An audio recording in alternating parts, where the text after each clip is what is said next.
Hello everyone, thanks for dropping by.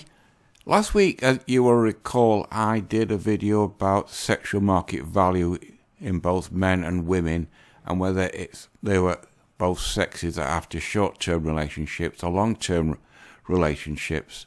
I'll just finish that section off in this one. I'm not going to go into in detail, but I'll naturally put all the links down below so you can have a read of the articles yourself. The first one is this, as you can see, Sexual Marketplace Overview into Sexual Dynamics. Now, if you drop down, where is it? You've all seen that famous photograph in various movies. A beautiful woman has a cigarette and all the simps around you rush to find out who's going to light it and would be her choice. Now it says, higher sexual market value women have more relationships. Well, because they have a good selection because they're relied on their beauty. Women's overall value impacts their dating choices and behaviour.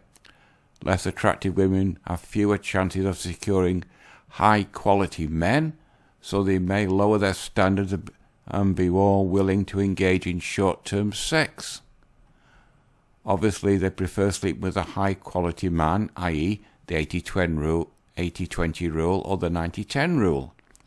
And since men are more willing to go for quality, in other words, a more beautiful-looking woman, they may be able to get a short-term fling with a man who is generally higher in quality than they are, but it's only a short-term fling, i.e. a pump and dump.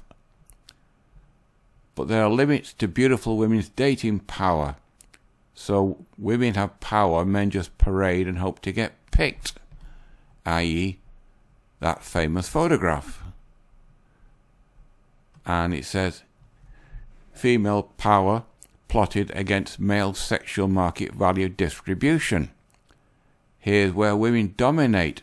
There's the wall. And here's men as the upper hand. And here's where men dominate.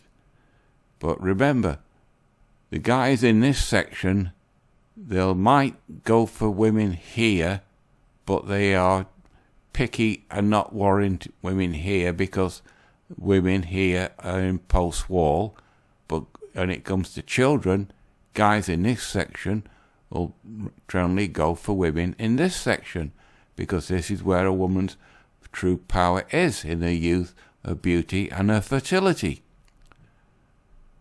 And if we go down,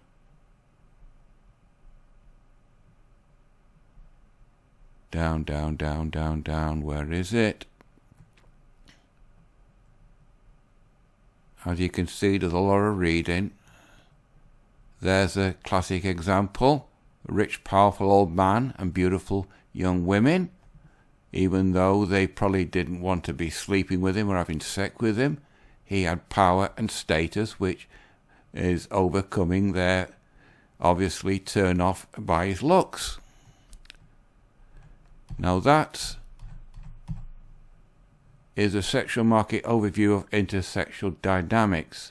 Now, successful women in the marketplace are complaining, where have all the good men gone? It says why successful women fail at dating and apparently how to fix it.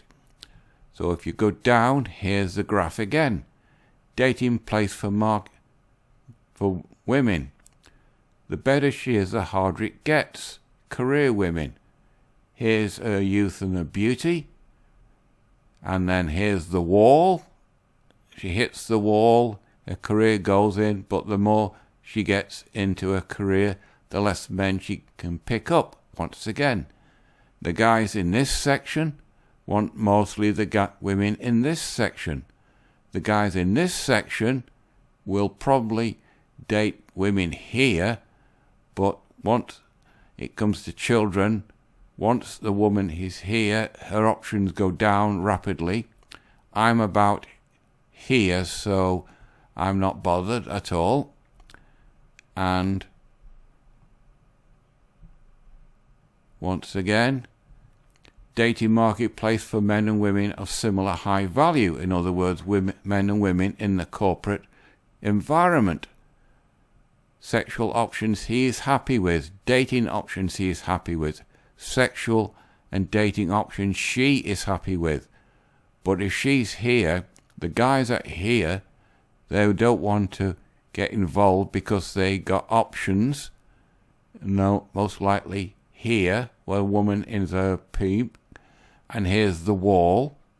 Dating options he's happy with. He might date a woman in this section, but he won't date a woman that's here.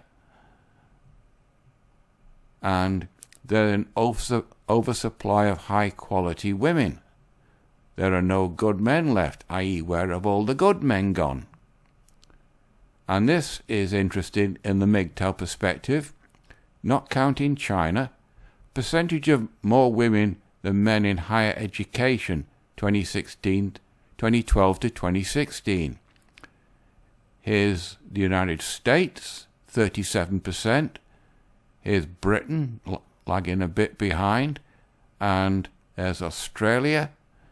And there's Sweden. But all these countries, France, Canada, us, Italy, US, Brazil, Australia, South Africa, so-so, and Sweden, MGTOW is on the rise in all them, and that is one of the reasons.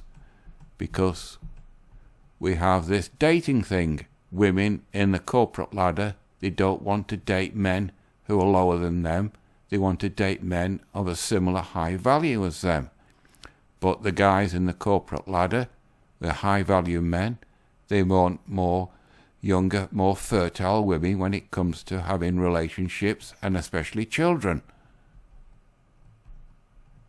And this article goes down. High quality men are undersupplied because it shows you there's less guys going into higher education because colleges in America and Western world are death traps for men.